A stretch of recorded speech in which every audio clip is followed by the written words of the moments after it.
Kita buka forumnya. Bismillahirrahmanirrahim. Assalamualaikum warahmatullahi wabarakatuh. Waalaikumsalam warahmatullahi wabarakatuh. Baik, saya izin share screen.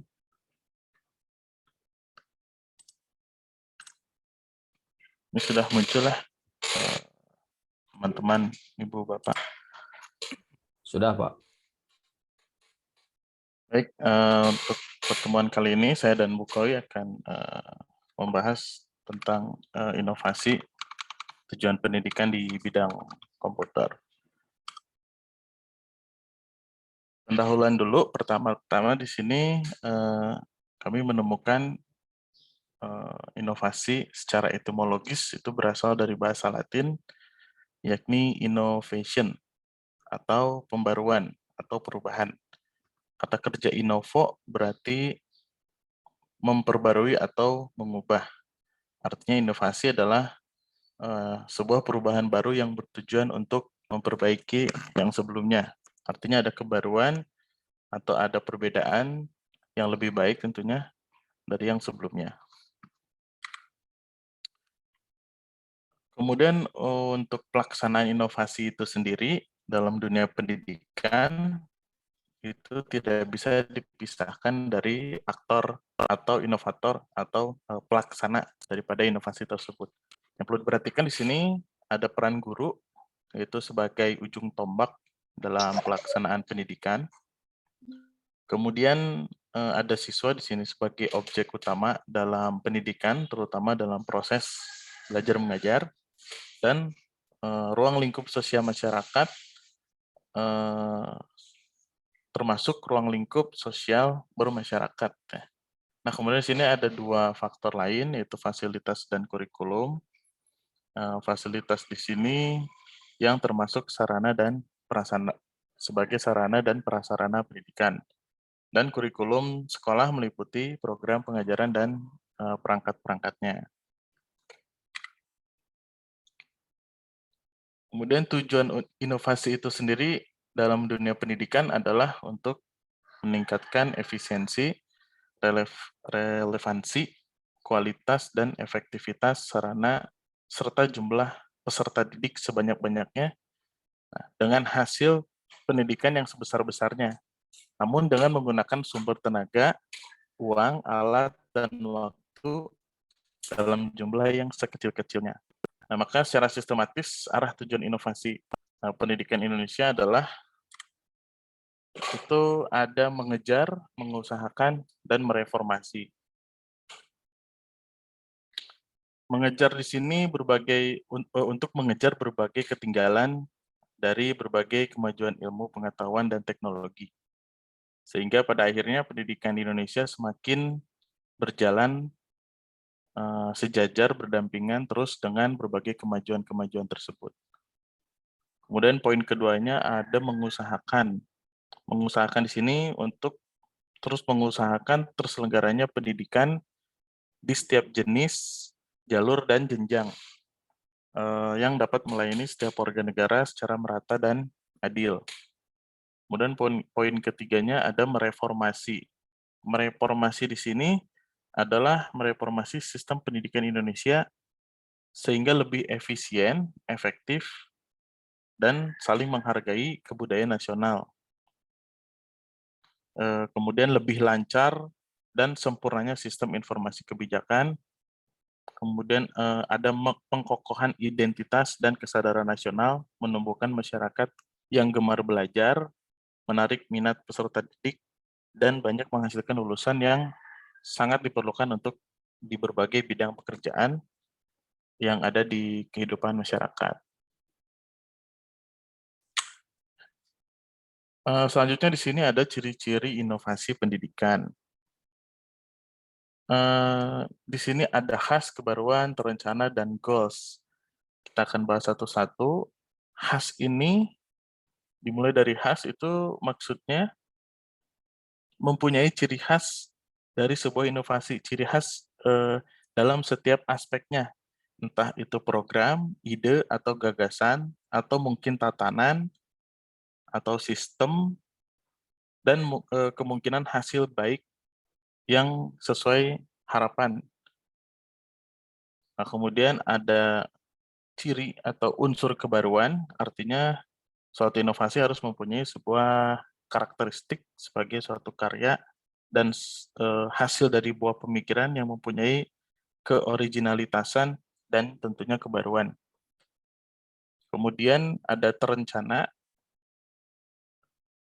Nah, di sini program inovasi dilakukan lewat program yang tentunya terencana dan tidak tergesa-gesa. Artinya bahwa inovasi dilakukan lewat bentuk proses yang terkonsep, tapi dipersiapkan terkonsep dan dipersiapkan dengan matang. Kemudian sebuah inovasi diluncurkan pasti memiliki tujuan atau goals. Suatu program inovasi yang dilakukan harus mempunyai arah kemana tujuannya dan target yang ingin dicapai.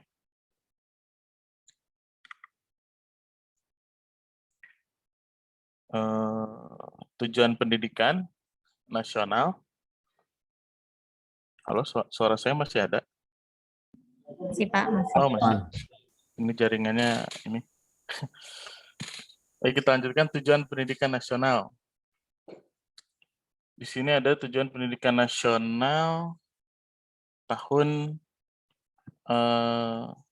tujuan pendidikan nasional Undang-Undang Nomor 20 Tahun 2003 Pasal 1 Ayat 2 berdasarkan Pancasila dan Undang-Undang Dasar Republik Indonesia tahun 1945 itu menyebutkan bahwa pendidikan adalah suatu fondasi dalam hidup yang harus dibangun sejak dini. Ada juga dalam Undang-Undang 1945 alinea keempat terdapat kalimat mencerdaskan kehidupan bangsa. Hal ini merupakan tujuan dari pendidikan nasional, adanya kewajiban bagi suatu negara untuk mendidik demi tercapainya kehidupan berbangsa yang cerdas. Maka kita sebagai bangsa Indonesia perlu adanya upaya-upaya. Upaya-upaya tersebut bisa dirangkai atau Pak Holder di mana, Pak? dirangkum dengan bentuk formasi sebagai berikut, yaitu adanya perluasan dan pemerataan. Perluasan dan pemerataan kesempatan untuk memperoleh pendidikan yang bermutu bagi seluruh rakyat. Maka tidak ada perbedaan ya antara satu masyarakat dan masyarakat yang lainnya. Kemudian adanya fasilitas pengembangan potensi anak bangsa secara utuh sejak usia dini sampai akhir hayat dalam rangka mewujudkan masyarakat belajar. Kemudian di faktor kesiapan, itu meningkatnya kesiapan, masukan, dan kualitas proses pendidikan untuk mengoptimalkan pembentukan kepribadian yang bermoral. Dan faktor keempat, meningkatnya keprofesionalan dan akuntabilitas lembaga pendidikan sebagai pusat pembudayaan ilmu pengetahuan, keterampilan, pengalaman, sikap, dan nilai berdasarkan standar nasional dan global. Kemudian yang terakhir adanya peran serta masyarakat dalam penyelenggaraan pendidikan berdasarkan prinsip otonomi dalam konteks Negara Kesatuan Republik Indonesia.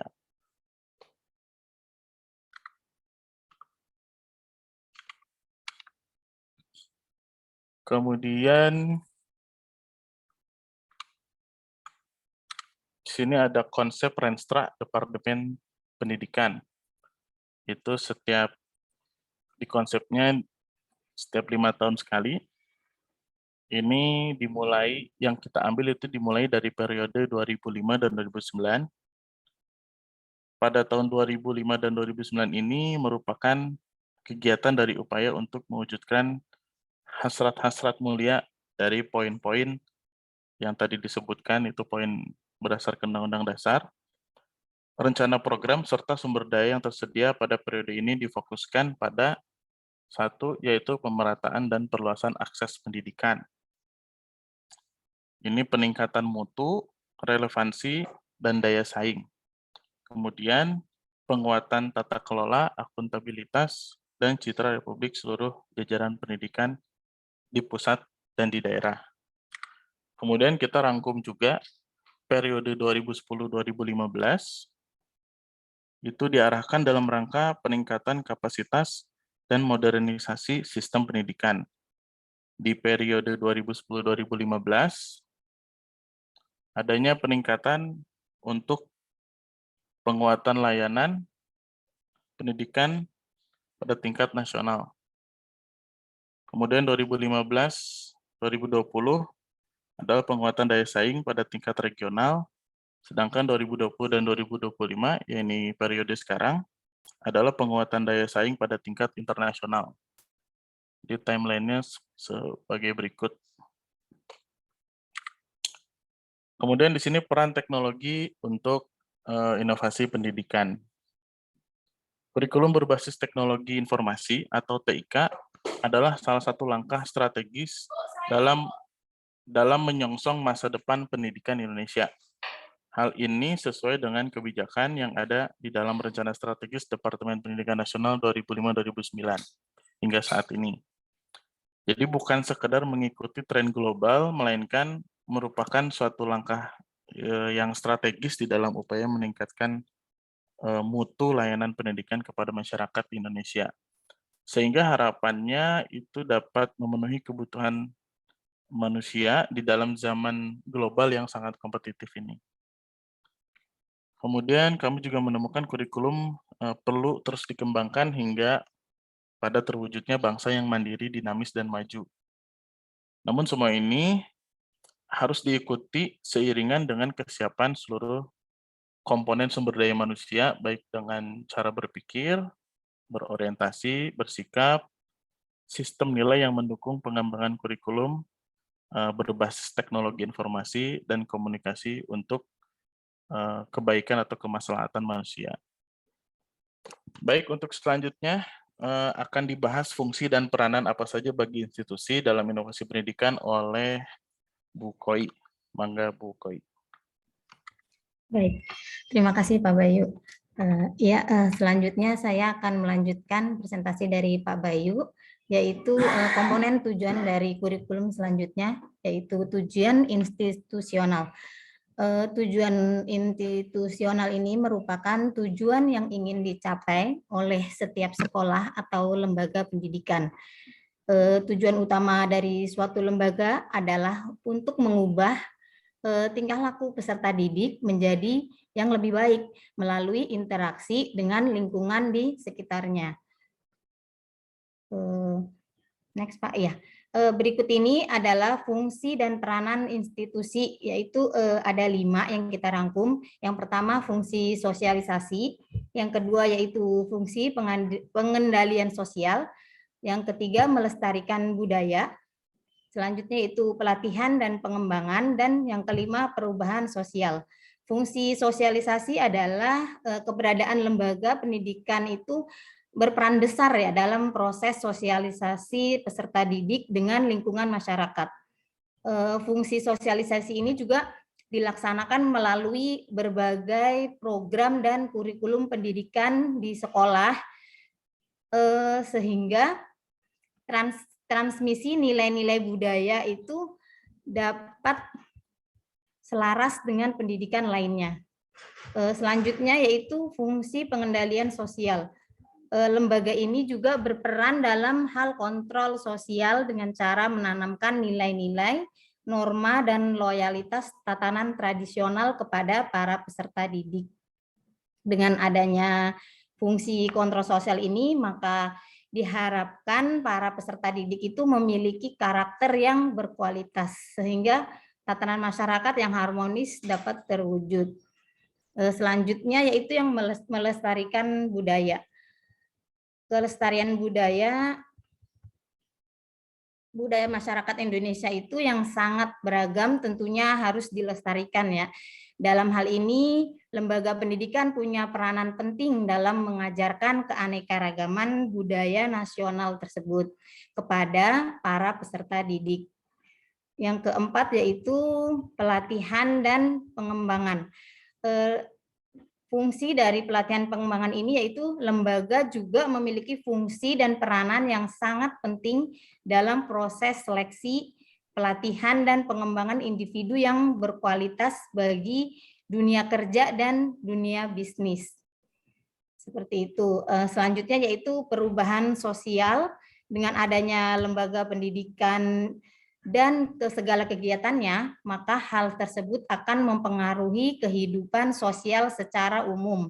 Hal ini terjadi karena nilai-nilai, keyakinan, norma, dan pola pikir yang telah ditanamkan kepada para peserta didik yang membentuk kepribadiannya sehingga mempengaruhi tingkah lakunya di masyarakat. Next, Pak. Tugas dan tanggung jawab institusi yaitu yang pertama melaksanakan kegiatan belajar mengajar kepada peserta didik, baik itu di keluarga, di sekolah maupun di lingkungannya. Dan juga melaksanakan kegiatan pendidikan sesuai dengan jenjang pendidikan dan kurikulum yang berlaku saat ini, serta memberikan bimbingan konseling kepada para peserta didik. Selanjutnya yaitu tugas dan tanggung jawab institusi juga membina kerjasama yang baik antara pihak sekolah dengan orang tua serta dengan masyarakat sekitar. Berikut ini yaitu jenis-jenis institusi pendidikan ada 3, yaitu lembaga formal, lembaga non formal, dan lembaga informal.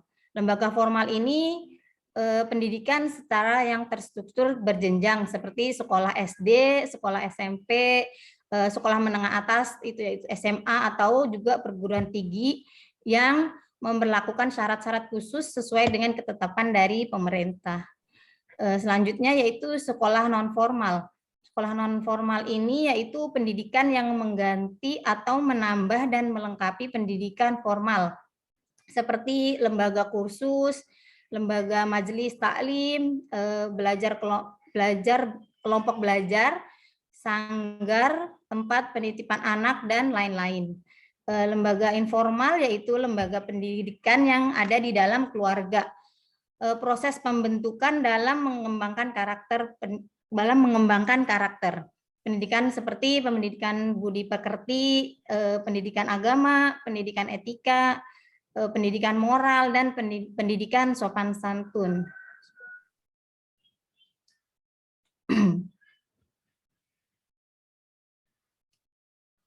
Next, Pak.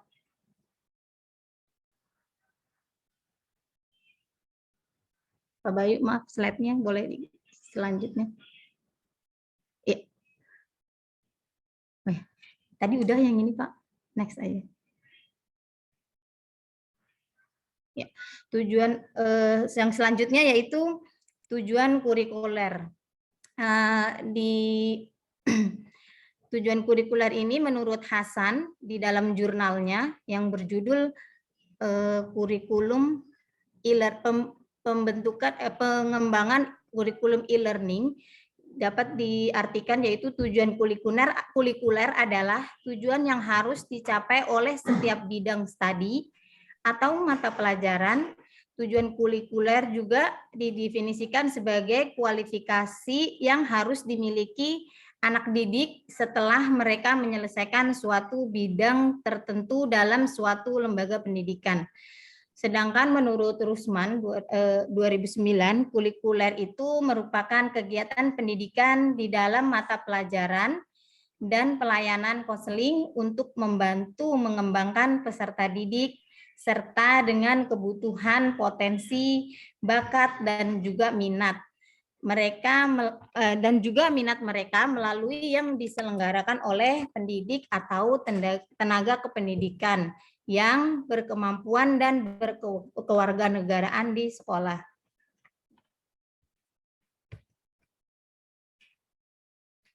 Sedangkan menurut Zainal Arifin, kurikuler juga merupakan kegiatan pembelajaran aktif yang kreatif, efektif, dan menyenangkan yang dilakukan di dalam sekolah ataupun pada saat proses belajar mengajar berlangsung. Dan sedangkan menurut MDKP 2013 dalam kurikulum itu yang berorientasi pada pencapaian kompetensi tujuan kurikuler tergambarkan pada standar isi setiap mata pelajaran atau bidang studi yang harus dikuasai oleh siswa dan setiap satuan pendidikan. Tujuan dapat disimpulkan bahwa tujuan kurikuler adalah tujuan yang harus dicapai oleh setiap bidang studi atau mata pelajaran, maka tujuan kurikuler dapat didependensi dan sebagai kualifikasi yang harus dimiliki siswa setelah mereka menyelesaikan suatu bidang studi tertentu dalam suatu lembaga pendidikan. Setiap tujuan kurikuler juga harus dapat mendukungnya dan diarahkan untuk mencapai tujuan dari institusional tersebut. Next aja, Pak. Ya, selanjutnya yaitu maaf, salah, Pak. Sebelumnya ya. Selanjutnya yaitu komponen dari tujuan yang terakhir ya, itu tujuan instruksional. Tujuan instruksional ini terbagi ada dua. Yang pertama yaitu instruksional umum dan instruksional secara khusus.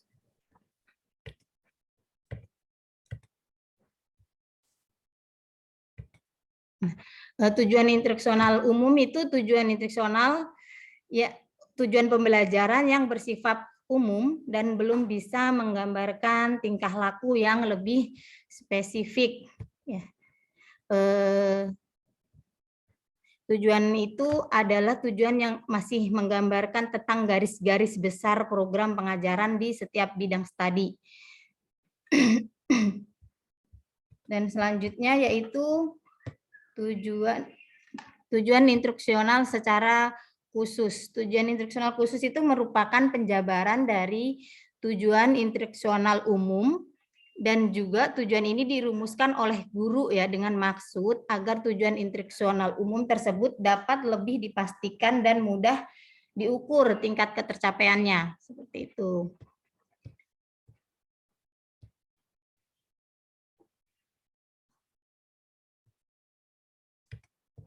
Baik, sekian presentasi dari kelompok kami. Kurang lebihnya mohon maaf. Silakan Bapak Ibu jika ada yang ingin ditambahkan atau didiskusikan. Terima kasih.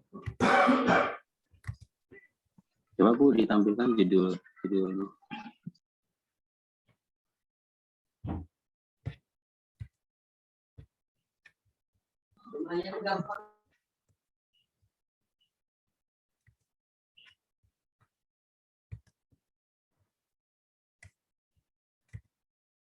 Berarti ini fokusnya ke ini ya, tujuan pendidikannya ya, inovasi tujuan pendidikannya. Iya Pak. Ada contoh-contohnya yang apa yang baru gitu, hasil inovasi di bidang tujuan pendidikan komputer.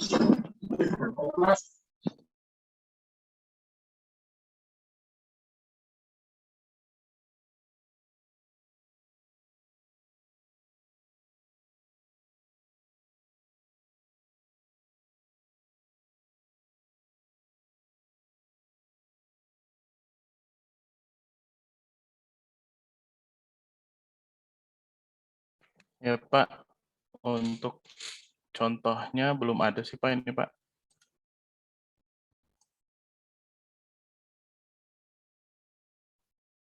Contohnya itu kan pernah ada ini penerapan mata pelajaran komputer itu dari dimulai dari SD itu kapan ya? SD. Kecilin dulu itu, bentar lagi kuliah. Matiin dulu. Angkat ke sana. Waktu dulu kan belum ada komputer di SD ya. Kemudian pernah ada itu komputer di SD itu tahun berapa?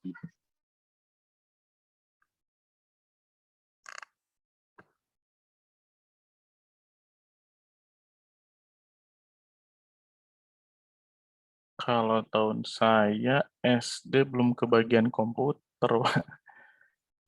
Paling Mungkin, SMP kelas 7. Mungkin swasta itu ya. Kalau swasta kan boleh berinovasi ya. Karena ada sekolah SD yang sudah ada TIK-nya ya. Itu bukan nasional ya. Kalau yang nasional SMP. SMP, Pak. Udah ada namanya TIK. Itu tahun kapan? Tahun berapa? Saya SMP 2007, 2003 ya?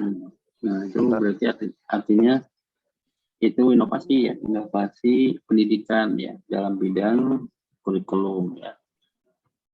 Dalam bidang kurikulum itu adanya penerapan mata pelajaran TIK di level SMP, SMA ya, walaupun sekarang sudah dicabut lagi. Terus apa lagi inovasi selain dari kurikulum?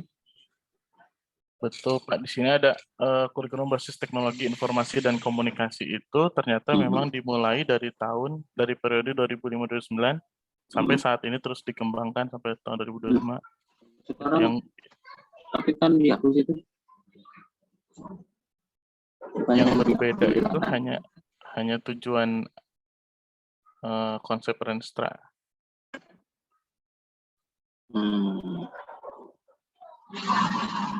Terus apa lagi contoh inovasi yang apa namanya yang terdapat di pendidikan bidang komputer selain kurikulum, mungkin ada lagi?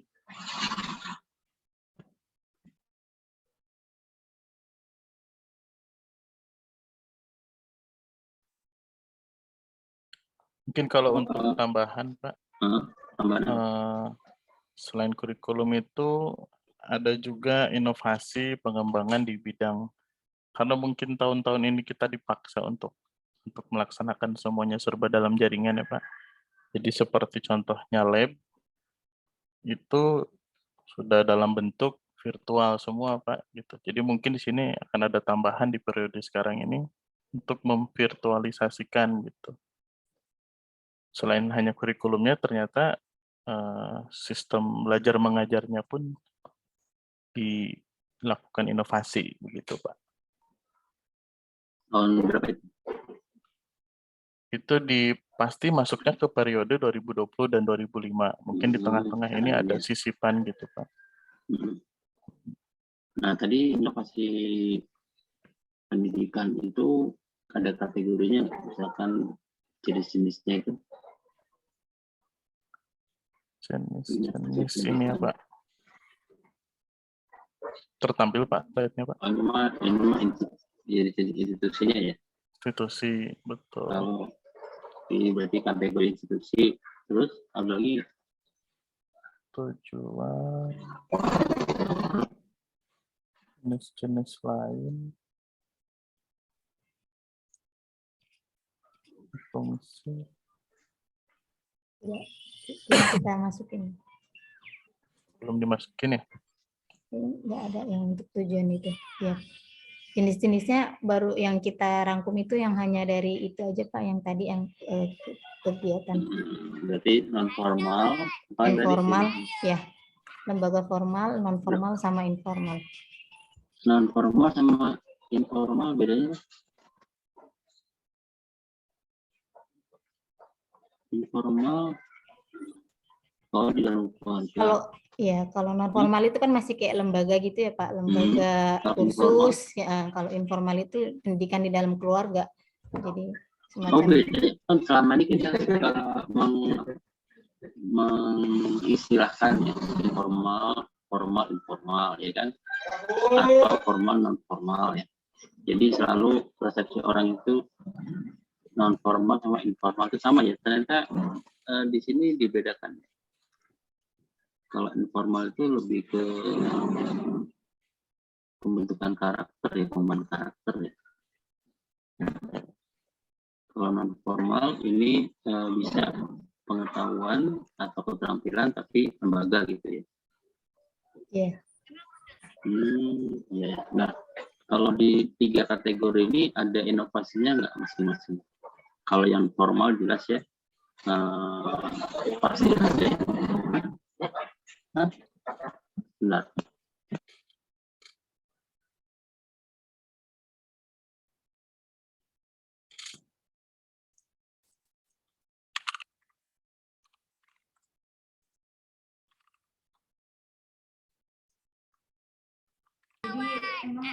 Kalau yang non formal itu Pak, kalau misalnya kayak semacam sekarang itu kan banyak lembaga kursus yang online gitu ya Pak ya.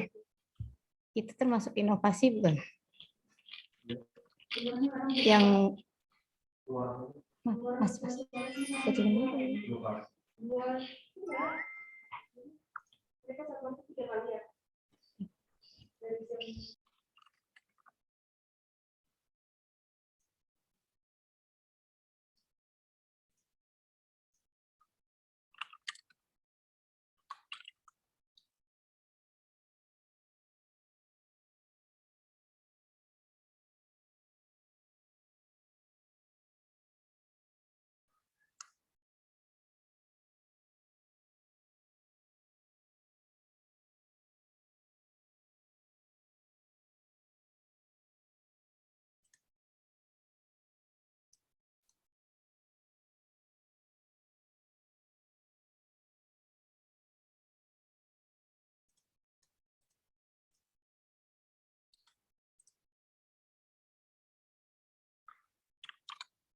Jadi Sebentar, saya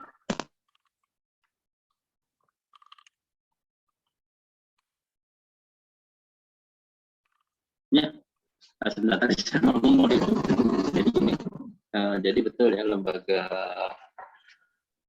non formal ya sudah membuat inovasi ya di bidang pendidikan. Contohnya kursus-kursus secara online ya. Biasanya kan kalau kursus komputer dulu waktu zaman saya itu kursus komputer masih offline ya, masih datang ya, sehingga pesertanya kan terbatas di daerah-daerah tersebut aja. Nah, sekarang ada inovasi pendidikan dengan menerapkan pembelajaran online sehingga pesertanya atau siswanya bisa lebih luas lagi. Nah, itu betul inovasi pendidikan di bidang komputer ya, khususnya non formal ya. Nah, kalau yang formal ya pasti kebijakannya ya sesuai dengan pemerintah ya. Jadi contohnya sudah ada penerapan mata pelajaran TIK di jenjang sekolah menengah pertama atas ya. Nah, walaupun dihilangkan ya, nggak tahu apakah dihilangkan itu termasuk inovasi atau malah kemunduran. Kira-kira apa nih menurut kelompok Bu Faidetun, dengan hilangnya mata pelajaran TIK itu inovasi apa bukan? Pak Bayu. Ya, Pak. Kalau menurut saya sih, lembaga non-formal itu tentunya harus lebih inovatif. Bukan non formal, yang lembaga formal itu kan sempat menghilangkan mata pelajaran TIK, itu inovasi bukan? Ya, sayangnya harus dikatakan sebagai kemunduran. Kalau guru komputer selalu jawabannya itu ya. Ya. Karena tapi bisa ya. Tapi kan inovasi itu kan bisa saja menambah atau mengurangi ya Pak. Berarti gitu ya? Bisa ya, kalau yang saya baca gitu bisa jadi itu sebuah inovasi gitu. Maksudnya kan bisa saja dengan merubah gitu kan, inovasi itu bisa jadi ada yang dikurangin, ada yang ditambah. Karena dengan ditiadakan sebagai pelajaran ya, tapi kan TIK itu masuk di semua pelajaran seperti itu Pak, sebagai bahan pembelajaran. Jadi berbeda sudut pandang mungkin ya. Jadi yang biasanya diajarkan sekarang harus input ya, input dengan semua keterampilan itu, yaitu sebenarnya bisa katakan inovasi juga ya, dengan menghapus mata pelajaran TK ya. Itu strategi pemerintah sebenarnya. Ya, kemudian kalau yang inovasi yang di lembaga informal ini misalkan apa, ada contohnya?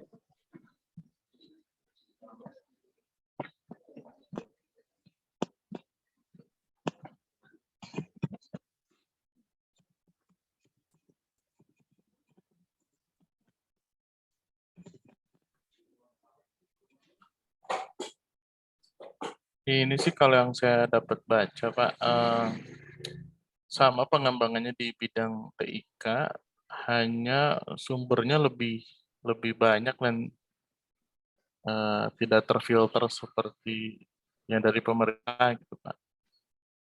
Jadi sumbernya bisa dari multinasional gitu. Yang memfilter ya orang tua atau wali yang sebagai apa? Suaranya Tutor.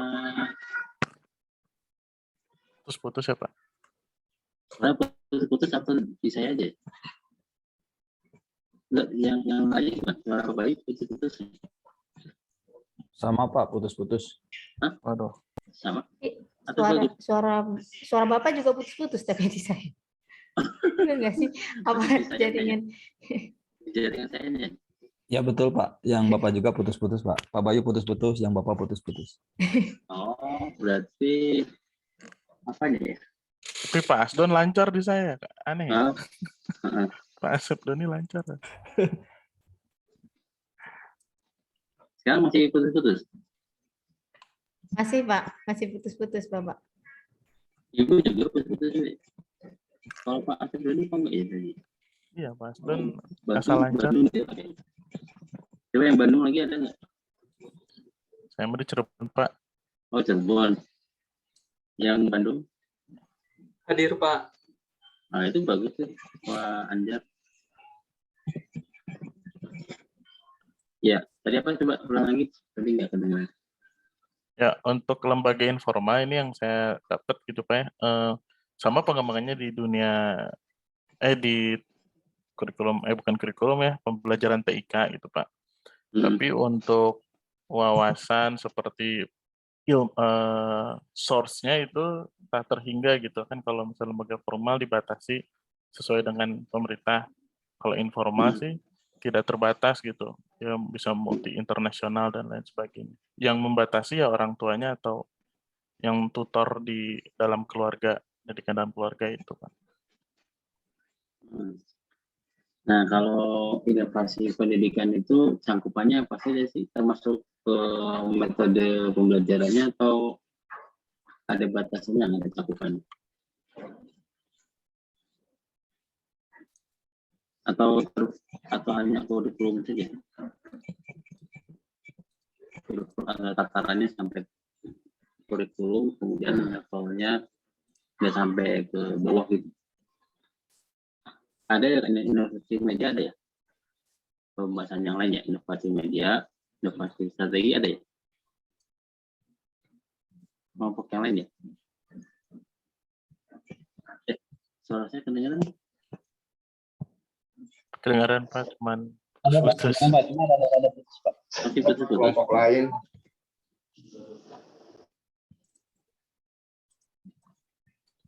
Itu yang strategi ada di kelompok lain. Oh, ada kelompok lainnya.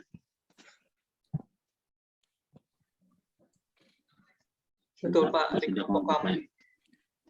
Ya, berarti batasan atau cakupan di kelompok ini inovasi di pendidikan di bidang ilmu komputer atau di bidang komputer itu hanya terbatas cakupannya sampai level ke kurikulum aja ya, tujuan sampai kurikulum ya, serta bentuk dari institusi ya. Jadi nggak sampai ke strategi pembelajarannya ya, kemudian media pelajarannya. Kalau kontennya enggak ya? Konten itu struktur kurikulumnya termasuk nggak? Atau ada inovasi kurikulum?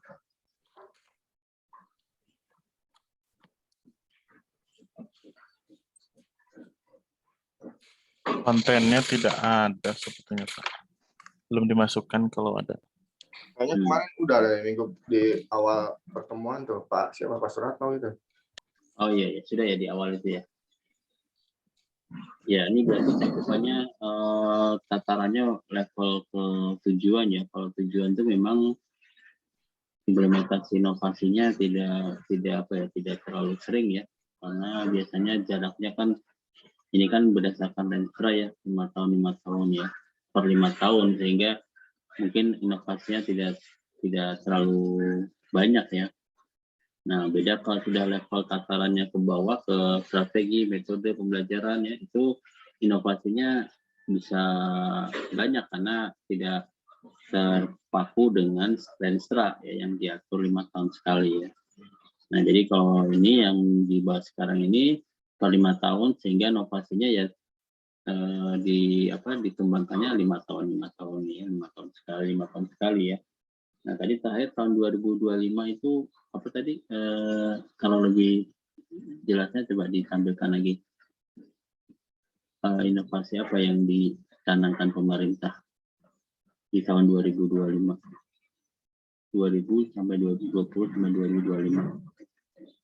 2025, penguatan daya saing pada tingkat internasional. Nah ini contohnya seperti apa nih? Inovasinya nih, atau bentuknya, bentuk dari inovasi periode 2020-2025 itu seperti apa? Kegiatannya seperti apa? Kalau di level sekolah SMK, Bu Koida itu SMP ya? Nah itu untuk SMP. mendukung ini rencana 2020 sampai 2025 seperti apa nih? Coba dari Pak Bayu SMK, Bu Paidatun SMP.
Halo?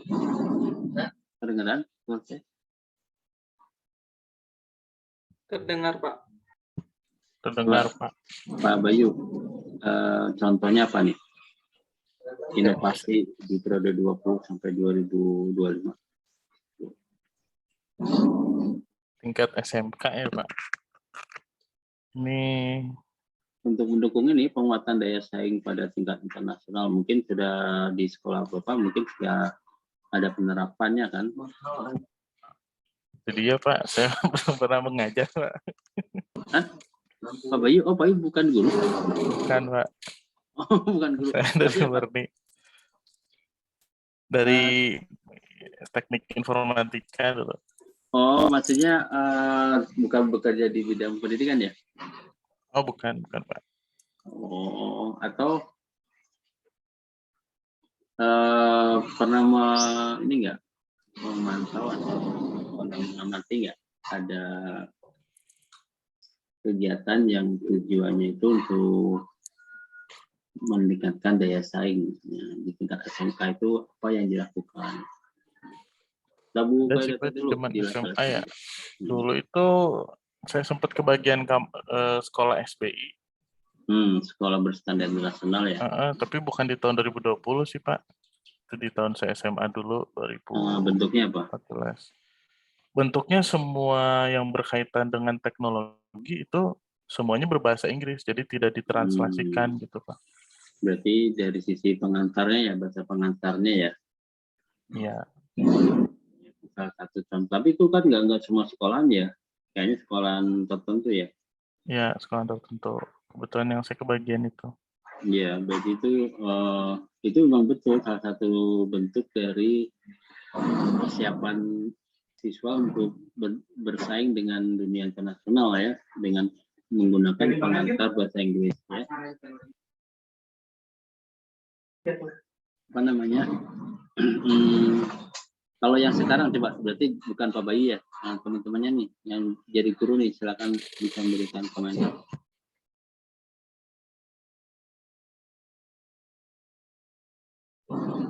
Pak Sebdoni nih, ada contoh nggak yang sebagai guru Ini Pak, kebetulan katanya Pak Indra mau menjelaskan. Kebetulan satu ruangan ini dengan saya. Coba Pak Indra dijelaskan. Di kantor. Oh, ada sekolah ya? Libur sih Pak, cuman ada hal yang harus dikerjakan, jadi pada ke sekolah gitu. Oh ya. So, Pak Indra. Ya, itu bisa aja pas dong, Pak. Memang betul lagi di ruangan sih ini kita berdua. Ya mungkin tambahan aja sedikit, Pak. Mungkin tadi kalau dari yang institusi formal di kita kan di SMK terutama untuk inovasi-inovasinya kan sekarang sudah ke arah industri 4.0 ya Pak ya. Jadi semua diharapkan dari segi pembelajaran, kurikulum dan lain sebagainya, kepegawaian itu sudah berbasis digital gitu. Kemudian kalau dari satu lagi tadi non formal ya.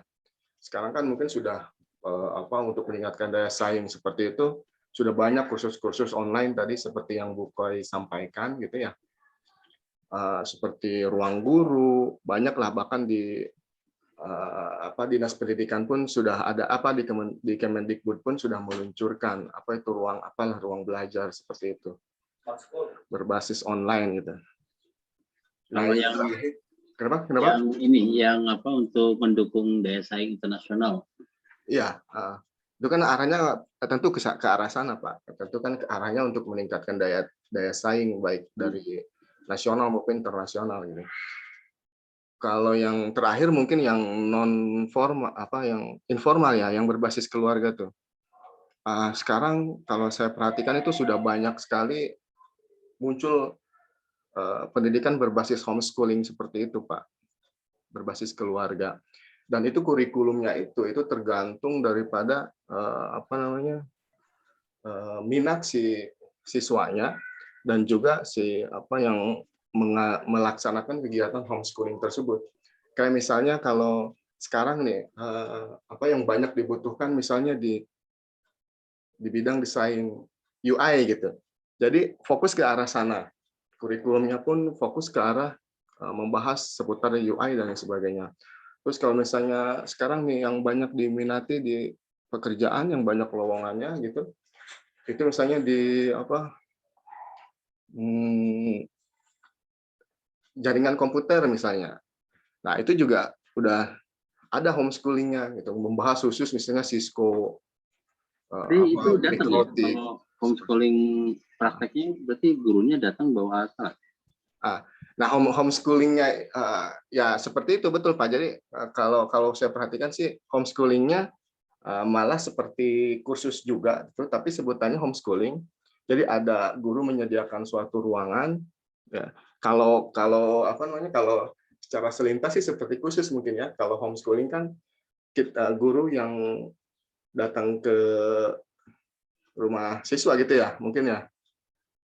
Tapi ini kalau saya perhatikan nih saya juga udah masuk kayak misalnya IDN itu kan awalnya dari homeschooling tuh. IDN yang di Bogor itu udah ada suatu komunitasnya, komunitas homeschooling. Bagaimana cara mendirikan homeschoolingnya sampai ke bagaimana membuat kurikulumnya itu udah dibahas di sana gitu di komunitas homeschooling itu. Sampai nanti bahkan targetnya itu misalnya 1 tahun mereka belajar fokus, tahun berikutnya mereka sudah diarahkan untuk bekerja gitu. Dan di tahun ketiga mereka diarahkan untuk ikut paket C gitu. Itu biasanya untuk siswa ditargetkan untuk siswa-siswa yang memang putus sekolah gitu Pak. Gitu. Jadi putus sekolah di SMP tidak bisa lanjut ke SMA atau tingkat SMK, mereka mengadakan homeschooling gitu. Dan homeschoolingnya itu sangat bagus sekali, bahkan sekarang sudah muncul itu yang sangat besar sekali IDN di Bogor. Itu sudah sangat banyak sekali siswanya. Itu awalnya dari homeschooling seperti itu.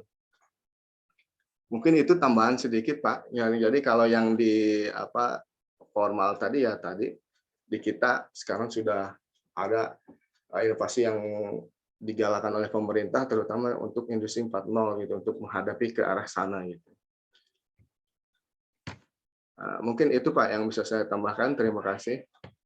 Assalamualaikum warahmatullahi wabarakatuh. Waalaikumsalam.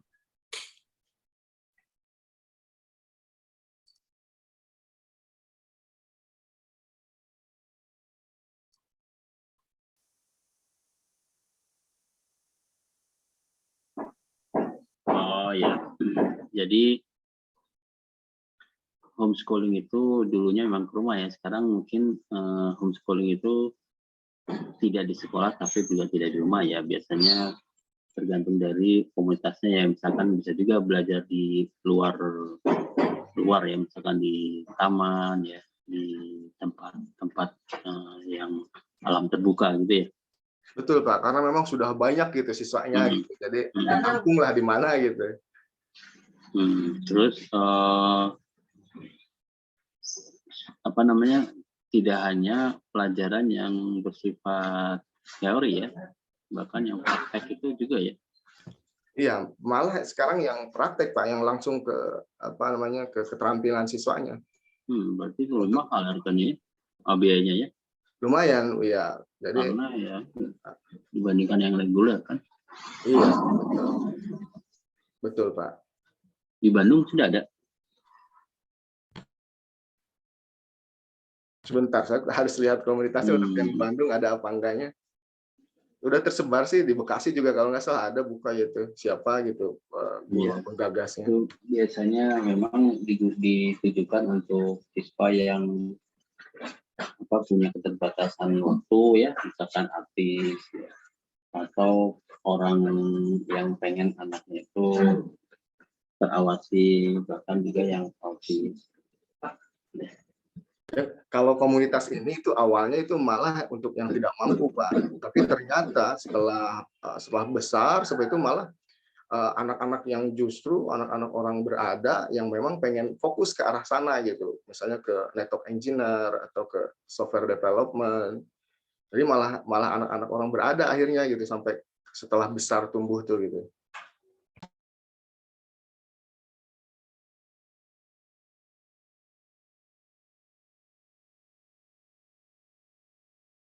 Kalau yang dari lainnya gimana? Ada contoh yang bisa disampaikan nggak?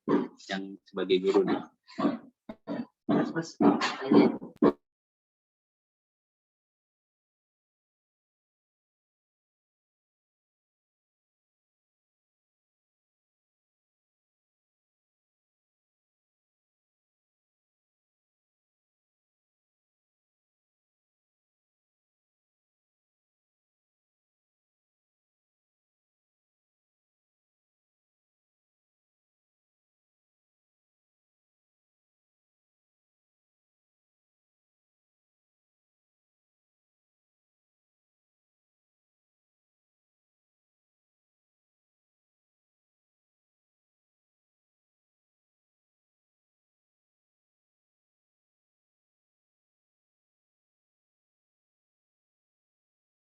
Mungkin ada contoh dari Pak siapa yang guru itu?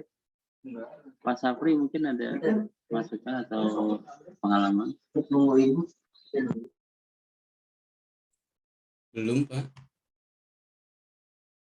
Mungkin cukup dulu. Oh, Pak Suratnon ada? Pak. Kalau ada Pak Suratnon. Mungkin kalau di level SMK untuk bersaing di itu kan, kalau SMK kan itu nanti ke industri Pak ya. Jadi mungkin kalau yang sekarang ada itu kan ada teaching factory Pak. Jadi industrinya itu ke kita gitu ya, ke sekolah bikin, kalau di TKJ ada bikin mini ISP, kemudian atau juga di RPL ya ada software engineer di situ gitu. Nah, kemudian untuk yang ke depan kemungkinan sekarang kan SMK itu dituntut untuk banyak berkolaborasi dengan industri Pak. Mungkin itu salah satu usaha untuk agar lulusan kita itu bisa bersaing di dunia ya nasional maupun internasional gitu Pak. Di kurikulum sekarang kan banyak dituntut banyak untuk kolaborasi dengan industri. Jadi apa yang industri mau kita tuh harus menyiapkan gitu Pak. Mungkin itu Pak. Jadi itu permintaan industri ya? Dari pemerintahnya disuruh untuk seperti itu Pak. Jadi ketika kan kalau SMK berjalan sendiri, industri berjalan sendiri kan nggak matching, Pak. Industri butuhnya apa, kita menyiapkannya apa. Nah, ini sekarang dituntut untuk menyelaraskan itu biar matching gitu. Industrinya misalkan di TKJ butuhnya fiber optik, ya kitanya mempelajarinya fiber optik dan seterusnya gitu, Pak. Ya, itu teaching factor itu memang salah satu bentuk strategi pemerintah untuk mempersiapkan lulusan SMK ya di dunia kerja ya. Bahkan ada yang kalau bagus ada yang dikirim ya ke Jepang gitu ya. Biasanya mah SMK ini sih, SMK 4 Bandung tuh biasanya ada pengiriman SMK lulusan SMK ke Jepang. Kalau bukan Gatot dari level SMP mungkin ada contoh. Ini sesuai contoh yang di sini aja ya Pak. Kalau yang di SMP di sini itu mungkin inovasinya itu masih karena SMP itu kan sebenarnya belum siap kerja ya. Jadi itu ada jenjang selanjutnya. Kita sudah menggunakan metode pembelajarannya itu kayak menggunakan Google Workspace gitu Pak. Kalau UTS juga, PAS juga semua soal-soal itu udah guru-guru itu menggunakan itu Google Form seperti itu. Iya, karena kan SMP kan ini ya apa namanya masih ada jenjang di atasnya Iya, ya. Betul. Mungkin pemerintah ya fokusnya ke level atas ya, ke atas atau ke perguruan tinggi ya. Dan kita juga meskipun di boarding ya, anak-anaknya itu tetap sih maksudnya dikasih melek digital ya, maksudnya kayak ditingkatkan juga itu untuk literasi digitalnya gitu. Proses pembelajarannya juga sudah menggunakan tab, Pak. Kalau misalnya ada yang siswa nggak mampu, sekolah menyediakan Chromebook seperti itu. Nggak mampu apa nih? Nggak mampu beli tab. Kalau tab itu kan dari siswanya sendiri itu saat masuk harus satu paket gitu, bayar uang pangkal sekaligus tab yang 4 juta sekian seperti itu. Kan ada siswa yang sebagian kan memang beasiswa kan nggak mampu misalnya orang tuanya beli tab, dari pihak sekolah menyediakan gitu. Jadi untuk proses belajarnya mereka menggunakan Chromebook. Jadi di sekolah itu menerima beasiswa buat yang nggak mampu juga, jadi silang ya. gitu. Tapi agak ketat seleksinya kalau yang untuk tidak mampu, kecuali kalau untuk yang hafiz Quran. Oh, berapa persen itu dari hanya 10% yang tidak mampu, ya? 30% itu yang untuk yatim, 50%-nya untuk yang tahfiz. Oh, kan totalnya kan 100% tuh. Jadi yang reguler berapa persen? Oh, maksudnya yang ini beasiswa. Biasanya satu jenjang itu kita cuma yang 2 fas 1 sampai 2. 2 apa? 2 orang gitu, 2 anak siswa. Sedikit ya. Dari berapa orang? Tapi kan masih baru Pak, jadi siswanya itu baru rumbelnya satu nomor 20. Yang SMP kelas 7 itu 20, kelas 8 18 ya. Jadi maksimal itu yang untuk beasiswa 5 satu angkatan. Tapi itu udah campur ya, beasiswa tahfiz sama yatim sama duafa.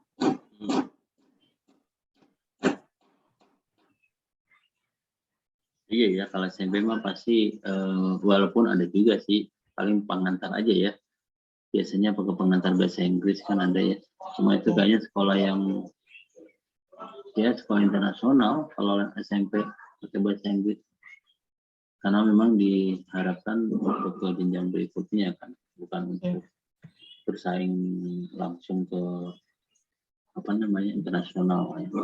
Nah, bisa juga dari sisi ini nih lomba-lomba ya, biasanya kan sekarang ada lomba olimpiade ya. Iya, itu juga kami ikut lomba olimpiade. Nah, salah satu apa namanya bentuk persiapan siswa Indonesia itu bisa bersaing ya. Iya. Olimpiade matematika, olimpiade fisika, ya apa itu biasanya sering jadi alat ukur bahwa pendidikan di negara tertentu itu bagus tidak dari salah satunya dari olimpiade. Jadi semakin banyak yang menang di olimpiade itu menandakan pendidikan di negara tersebut sudah bagus. Ya. Itu salah satu sebagai indikator. Ya, ada lagi yang ingin disampaikan. Memang bahasanya terlalu sedikit materi ini. Tadi belum ada tuh contoh-contohnya, nanti di makalah ditambahkan contoh-contohnya ya. Jadi contoh inovasi apa yang sudah diterapkan ya di level-level jenjang institusi tadi ya. Ada, kalau di makalah ada contohnya.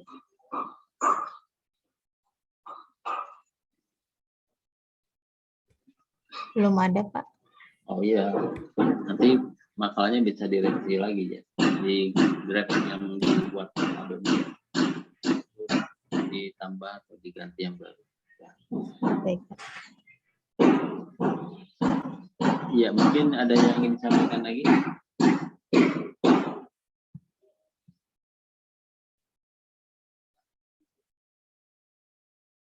Pak Kiki.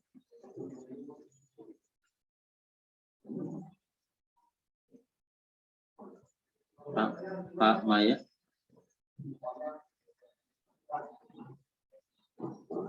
Ibu Maya ya? Atau Pak Maya? Iya Pak, Bu Maya. Ibu ya? Betul. Ibu Maya. Rani. Pak Alko. Ini ada nggak? Ada Pak, menyimak. Bu Rani, ada yang ingin disampaikan atau ada yang ditanyakan? Ini Pak, tadi yang terkait Pak Suratno tuh membahas tentang teaching factory ya. Mungkin nyambung ke ini Pak, di sekolah itu ada namanya unit produksi. Jadi setiap jurusan itu selain ada TEPA-nya juga ada unit-unit produksi, di mana unit produksi itu pengembangan dari TEPA yang menggerakkan siswanya untuk bisa memproduksi yang bisa dipasarkan juga di masyarakat. Seperti itu mungkin Pak, tambahan. Di Bu Rani, di sekolah Bu Rani. Ya, di multimedia seperti itu Pak. Oh, bikin ya, bukan sudah membuat ya. Jadi contohnya di multimedia itu ada fotografinya ya Pak ya. Jadi untuk pas foto sekolah itu dilimpahkan ke jurusan sehingga mendapatkan penghasilan dari pemotretan tersebut. Ya lumayan lah Pak. Iya. Buat anak juga ada kan dari situ. Biasanya kalau sekolah lain itu proyek. Biasanya bikin apa Bu? Untuk awal tahun, misalkan untuk kelas 10, pas foto untuk di rapot. Kelas 3 itu pas foto untuk ijazah Pak. Jadi ngambilnya dari jurusan multimedia gitu. Oh, pas foto. Ya, pas foto sisa maksudnya. Oh iya, daripada ke tukang foto gitu. Ya gitu. Jadi memberdayakan peralatan yang ada di studio. Oh iya, benar ya. Tapi itu biayanya dibebankan ke siswa atau dari sekolah? Kalau biaya pemotretan itu awal masuk ke DSP ya. Oh, include ya. Ya, nanti. Jadi nggak nambah lagi siswa ya? Ya, seperti itu Pak. Jadi nanti dari uang itu dilimpahkan ke jurusan. Bukan ke anaknya? Ke jurusan itu nanti yang yang mengerjakan proyek itu guru sama siswa gitu yang punya bakat di bidang fotografi seperti itu Pak. Tapi kalau itu berarti pilihan ya orangnya ya, siswanya ya. Itu bisa jadi ini ya, bisa tidak merata. Kenapa? Tidak merata, misalkan yang jagonya ada banyak yang dikasih berapa? Iya, jadi tiap ini tuh ada yang expertnya, misalkan ada yang jago di fotografi, di film, di videografinya. Jadi setiap angkatan itu atau setiap angkatan itu emang dipilih Pak mana yang expert di bidang fotografinya, direkrut atau dibina untuk nanti mengembangkan proyek tertentu, misalkan bikin yang tadi fotografi atau bikin apa namanya itu company profile seperti itu, Pak. Iya. Itu sampai sekarang masih diterapkan itu ya? Yang terakhir itu karena pandemi, yang fotografi itu Pak yang masih bertahan. Kadang ada guru yang wedding juga sempat menggunakan ini yang kata studio, namanya kata studio Pak. Kalau di kami multimedia itu punya unit produksi namanya kata studio. Khusus untuk fotografi sama. Kalau order dari luar ada juga ya? Jarang sih Pak. Oh jarang, belum. Iya, kurang marketing atau kurang pemasaran kurang sering juga. Cuman yang sering itu ya pas foto siswa, foto itu sama yang kalau ada wedding guru gitu, yang mau nikah yang mungkin budgetnya. Oh anak guru gitu? Guru yang mau nikah kemarin sempat ada guru yang belum. Ya ada guru yang baru nikah kemarin. Sempat pakai ininya videografi sama fotografinya weddingnya itu dari dari kami gitu ya, mungkin karena budgetnya low budget kita bisa memberikan itu gitu low budgetnya, kalau ke yang lain mungkin bisa lebih mahal seperti itu Pak. Hanya untuk kalangan internal belum keluar itu, cuman lumayan untuk itu bisa ada pemasukan lah Pak, meskipun mungkin kerjasamanya dengan sekolah juga atau dengan pihak guru atau yang mau menggunakan jasa kata studio gitu Pak. Iya. Ya baik. Berikutnya ada yang Pak Eri. Pak Eri bukan guru ya? Yang guru? Bukan Pak. Bukan ya Pak Eri. Pak Iya. Indra itu guru, Pak Suratno, Pak Anjar di sekolahnya ada pengalaman atau informasi? Ya Pak, informasi terkait gimana Pak maksudnya? Iya, berhubungan dengan inovasi pendidikannya di sekolah. Oh, kalau misalkan di sekolah, kebetulan pernah mengajar di swasta juga dan di negeri. Kalau misalkan di apa namanya di swasta tuh tadi betul apa yang disampaikan oleh Bapak. Kalau di swasta tuh kita setidaknya bisa ada inovasi baru gitu yang dikembangkan gitu. Contohnya misalkan penerapan TIK dalam apa namanya dalam ruang lingkup sekolah dasar seperti itu, dan saya juga dapat apa namanya dapat informasi juga gitu seperti ternyata tidak hanya di sekolah saya saja gitu, tapi seperti di lab school, SD lab school UPI gitu kan, itu juga sudah menerapkan apa namanya sudah menerapkan ICT gitu seperti itu dalam pembelajarannya gitu, dan hampir mirip apa namanya pengembangannya gitu dengan yang diterapkan di sekolah gitu, seperti belajar mempelajari Scratch gitu kan, ya coding-codingan dasar gitu seperti itu untuk bermain gitu untuk tingkat SD gitu kan seperti itu. Kemudian kalau di SMP itu kalau di kami itu belajarnya guru-guru itu menggunakan apa namanya menggunakan layar TV gitu, layar TV gitu. Jadi dari komputer Bapak Ibu gurunya, kemudian disambungkan ke dalam TV besar seperti itu. Dan apalagi dalam masa pembelajaran sekarang gitu, di mana melakukan dalam jaringan gitu kan. Jadi itu cukup membantu gitu siswa yang di rumah dan siswa yang di sekolah dengan belajar blended learning seperti itu. Itu Pak. Iya. Iya, kalau SMP ya Pak Anjar ya. Betul Pak. SMP ya seperti itu biasanya bentuknya ya. Kalau yang berdaya saing internasional, udah ada kegiatannya nggak yang mendukung itu?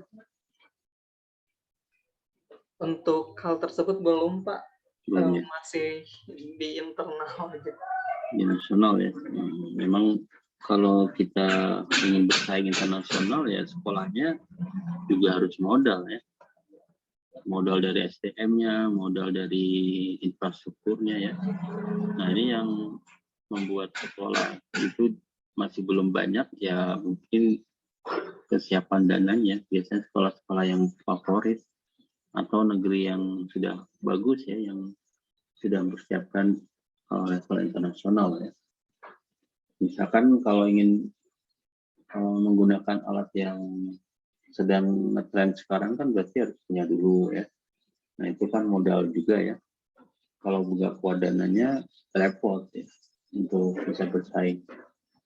Nah kalau sekolah negeri nggak semuanya juga dapat bantuan pemerintah ya, kan suka ada bantuan berupa alat ya, alat atau mesin yang terbaru ya. Misalkan di SMK mesin otomotif itu ada teknologi, ada PPIT ya, ada teknologi yang terbaru. Nah, itu biasanya sekolah dikirim kan, dikirimin mesin yang terbaru gitu ya. Nah kalau orang komputer juga dapat ya bantuan-bantuan teknologi komputer yang terbaru, misalkan teknologi prosesor i7, i9 ya, i9 ya sekarang ya. Itu nggak dapat ya bantuan-bantuan gitu ya.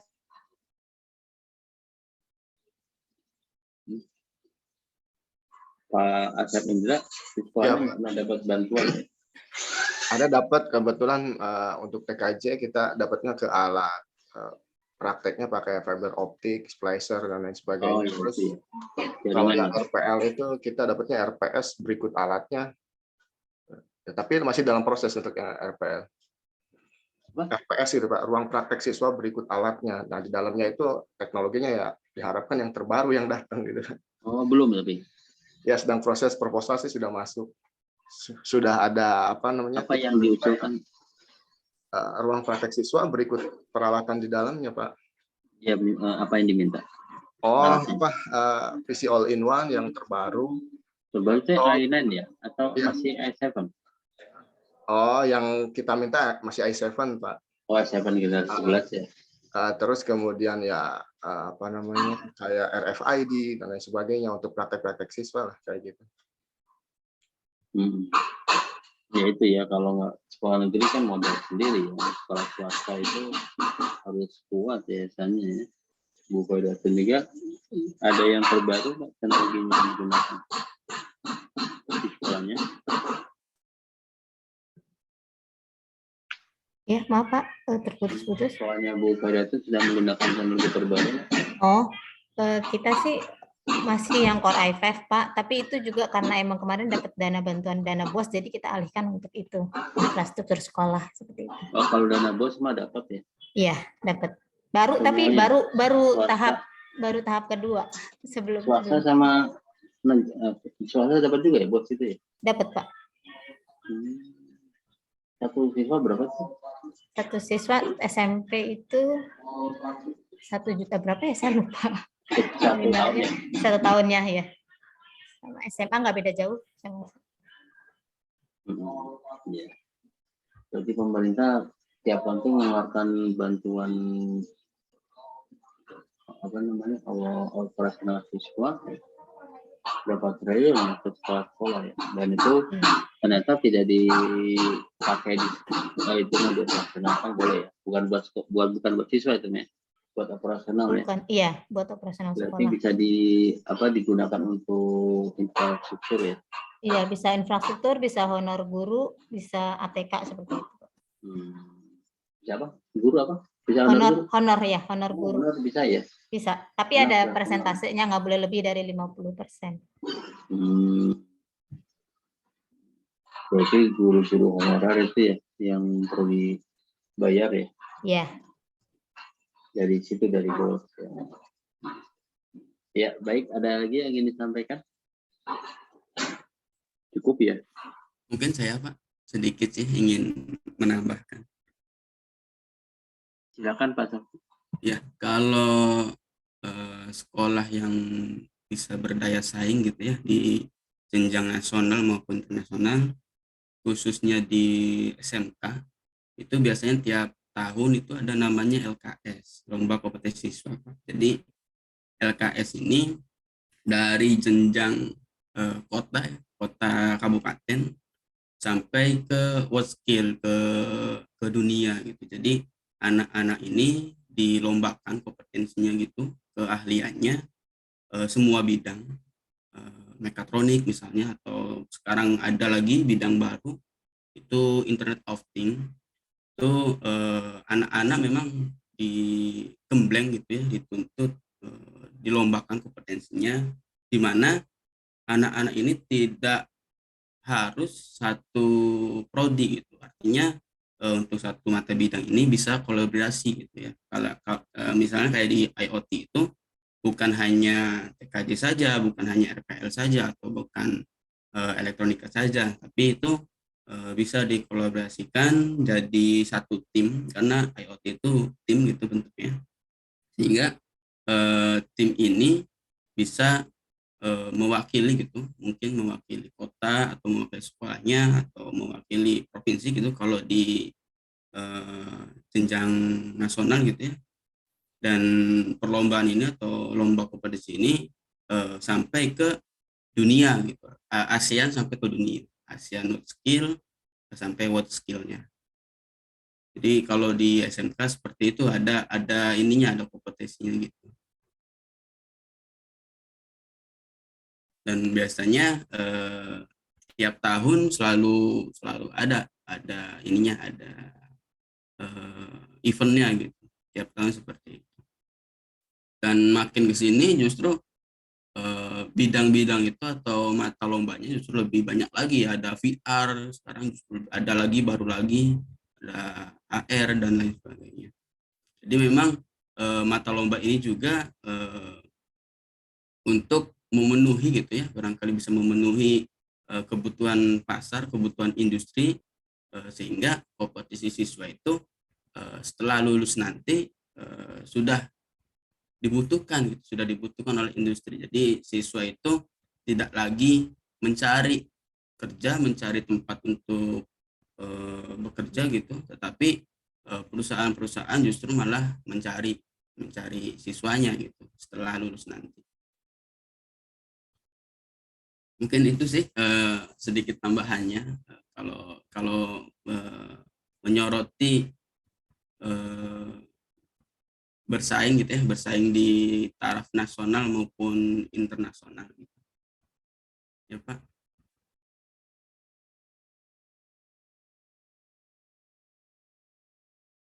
Iya, jadi sudah disampaikan memang persiapan lomba itu salah satu bentuk contoh untuk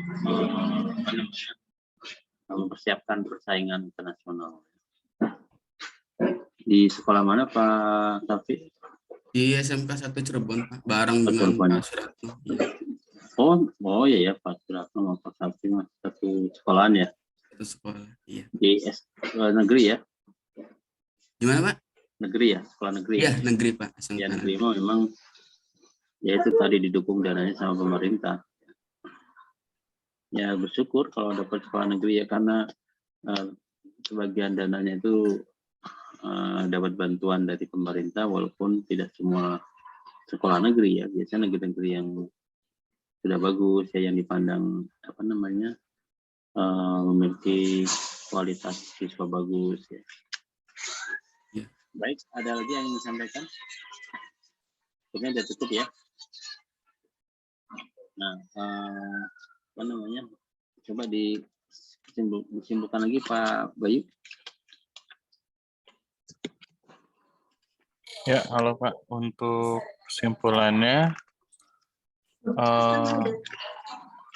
mungkin bisa ditarik dari sini, inovasi itu merupakan suatu pembaruan atau ide yang diharapkan untuk membawa dampak terhadap kurikulum itu sendiri. Inovasi kurikulum itu memiliki ciri-ciri atau kekhasan yang khusus, itu yang memiliki unsur kebaruan yang dilaksanakan melalui program yang terencana dan memiliki tujuan. Mungkin itu sih Pak kesimpulannya. Jadi ditambahkan ya di makalahnya itu contoh realnya ya, supaya tergambarkan. Untuk contoh realnya itu berarti dari periode ke periode gitu ya Pak ya?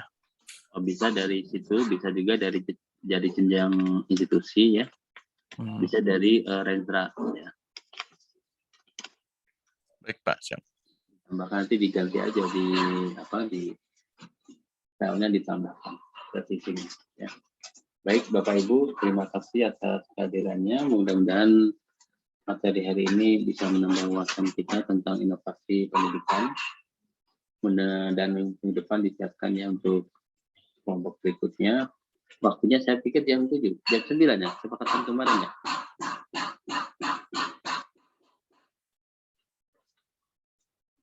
Ini mah kesepakatan dadakan, Pak. Jam 8 Pak yang pas awal itu. Lebih pagi tapi kok tiba-tiba jam 9. Untuk minggu depan jam berapa? Mungkin jam 9 lagi saja, Pak. Takutnya masih pada tidur. Tadi Pak Bayu katanya masih tidur, Pak. Oh, pada tidur.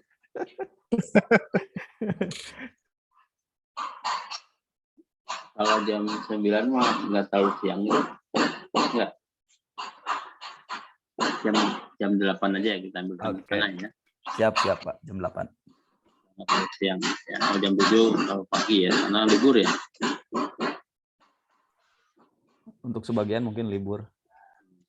Ya, terima kasih. Sampai ketemu minggu depan. Assalamualaikum warahmatullahi wabarakatuh.